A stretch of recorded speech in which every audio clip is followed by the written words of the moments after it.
We all want to protect ourselves and our loved ones.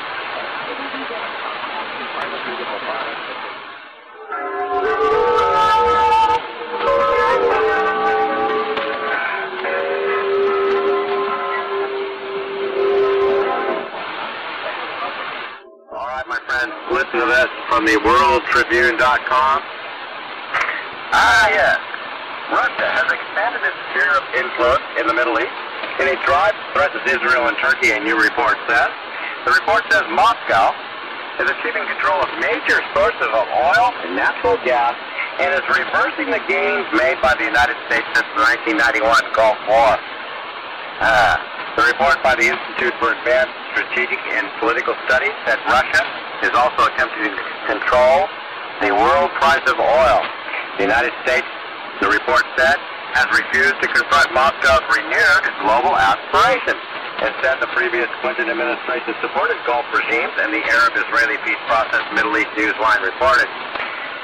The report said Moscow's exploitation of the Caspian could place Russia and its allies as the world's wealthiest oil exporters. Isn't that remarkable? Such control could allow Moscow to rival the power of Arab oil and natural gas producers and set world energy prices. And once again, the environmental direction from the past has refused to let us drill for our own oil in our own land, making us dependent on foreign oil as the price increases. What is it, $40 a barrel now? Just think, if the Middle East erupts, how expensive our oil is going to be and who's going to suffer the most? You and me and our costs. Appeal court rejects McVeigh's plea. Bomber now ready to die on Monday after abandoning further appeal. This is by Robert Boskowitz in Denver from The Guardian, dated June 8th, Friday. A federal court in Colorado yesterday rejected an appeal to delay the execution of the Oklahoma City bomber Timothy McVeigh, ruling that his lawyers had utterly failed to demonstrate substantial grounds why he should not be put to death next week. McVeigh has decided against pursuing additional appeals and is prepared to die on Monday, his attorney said later. He could have petitioned the full appeals court or taken his case directly to the Supreme Court. His lawyers had argued at the 10th U.S. Circuit Court of Appeals in Denver that FBI evidence missing at the original trial showed that someone else could have masterminded the worst terrorist act committed on American soil. Yeah. Get this now. In their submission to the court in Denver, Colorado, the convict lawyers named for the first time two men they say could have been involved in the bombing. Quote, there was evidence withheld by the government that another person could have been the mastermind behind the bombing, in quotes, says lawyers Christopher Tretito and Nathan Chambers wrote in a 17-page brief to the court. They cited two documents called from 4,400 pages recently turned over to the defense. The two items were filed under seal with the court. The attorneys have the evidence that someone else had orchestrated the attack and others had participated could have made a critical difference in the jury that decided in 1997 that McVeigh should die instead of serving a life term. One of the men accused by the lawyers of involvement in the bombing was Dennis Mahan, white supremacist leader in Oklahoma, whose girlfriend was barred from testifying at McVeigh's trial about co-conspirators by Judge Richard Madden. The other man was Andreas Strassmeyer, a German citizen who lived in an Oklahoma white supremacist compound before the bombing. The lawyers did not say what role they believed these men played, and we asked the question, why not? Very simple. Why not? Why not? Let's listen to this some more. The attorney's petition to the three-judge bench, that's the big problem right there, at the 10th U.S. Circuit Court of Appeals, was lodged less than 24 hours after Judge Mattis refused to stop the execution over the FBI's failure to turn over 4,400 pages of documented trial. You know, it's really funny. Just like they started out with the amount of ammonium nitrate in the truck, the Ryder truck, to be 2,000, and what did they come up with? I don't know, 5,000 pounds? Well, they do the same thing with the documents. First it's 3,000 pages, then it's 4,000 pages, and now it's 4,400 pages. Well, I wonder what is in those 4,400 pages and why the number keeps going up. Now remember, McVeigh, 33, a former soldier, is at a federal prison in Terre Haute, Indiana. Now this is so important, and bear with me, callers. Quote, one of the critical FBI reports for provided support for the prosecution. For the proposition that someone else besides Tim McVeigh masterminded the bombing was withheld from two entirely separate FBI field offices, in quote, the lawyers said, citing the same two sealed exhibits. Judge Mattis previously rejected the other possible accomplices argument, saying no matter what information emerged from the possible actions of others, McVeigh was still the instrument of death and destruction and deserved to die for his crime. I don't know about that. Do you? Mr. Turtico and Mr. Chambers said in their appeal that under a less restrictive standard, McVeigh, quote, may be able to present facts that could have called for a life sentence, end quote. And get this, the lawyer cited a 1984 decision by the same appeals court, which concluded that, quote, evidence concerning additional perpetrators must be considered by the jury, end quote.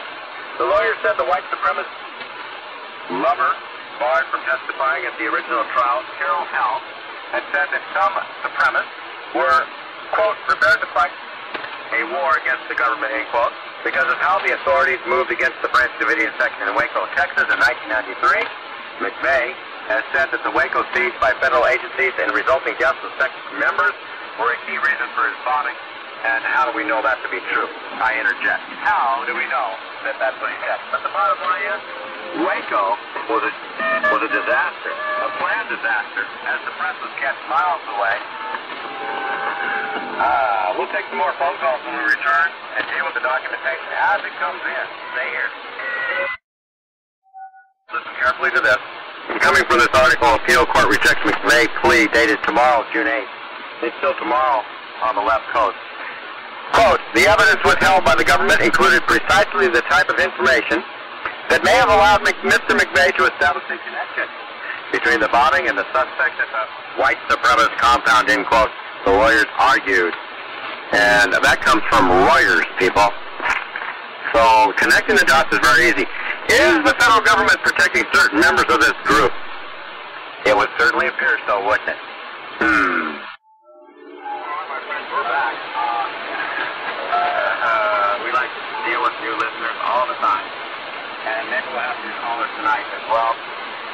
But Senate Treaty Document number 97-19. 97th Congress First Session. This is people during the Reagan administration. As far as I can see, 1981. Listen, with a view to receiving the advice and consent of the Senate to ratification, I transmit herewith a copy of the Constitution of the United Nations Industrial Development Organization, UNEDO. This Constitution was adopted by the United Nations Conference on the Establishment of the United Nations Industrial Development Organization as a specialized agency on April 8th, 1979, and signed on behalf of the United States of America on January 17th, 1980. Yeah, January 17th, 1980. Where did Reagan take off? January 17th, 1980? I'm not positive. The report of the Department of State with respect to the Constitution is also transmitted for the information of the Senate. The Constitution would establish UNEDO as an independent specialized agency of the United Nations system. It does not create a new entity, but rather revises UNEDO's existing legal framework in a way that significantly improves the position of the United States and other major donors in budget, program, and assessment determinations. Oh, yes, this is a real piece of work, people. As we move down some of this, and that was a statement by Ronald Reagan. Just a portion of. And let's complete that statement by Ronald Reagan. While the Constitution refers to the objectives of helping establish a new international economic order, that's very, very important, people, dated 1981 or 1980. While the Constitution refers to the objectives of helping establish a new international economic order, the United States has made clear its view that this does not refer to any preconceived notion of such an order as outlined in some UN resolutions to which the United States has taken exception. The Constitution offers the United States important advantages over UNETO's current status. It provides an opportunity to increase UNETO's effectiveness in promoting economic development in the developing countries, and thus its contribution to a more equitable and peaceful international environment. In addition to helping create a better institutional framework, ratification of the Constitution by the United States will be a stronger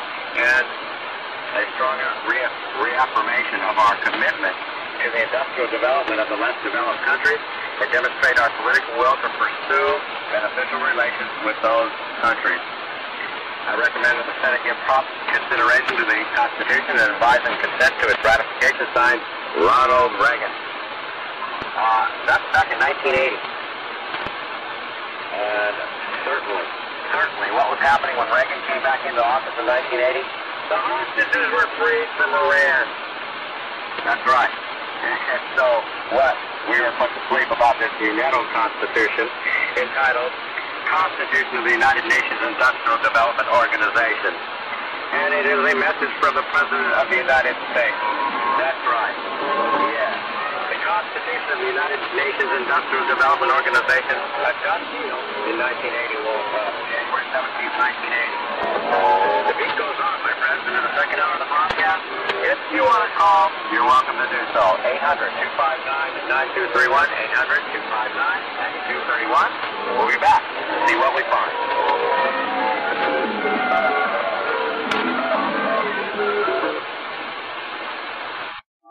The governor of Oklahoma is a member of the Sovereign Order of Malta, the Knights of Malta. This is important, people. There's a whole connection to their situation from the past to bring about this death of this individual who's taking a lot of secrets with him. Who knows? Maybe not. But make your call tomorrow. Make it happen, my friends. As we've got to put a stop to this. Freedom and exposure to treason is the reason we have to work together, all races, creeds, and religions. God bless you all.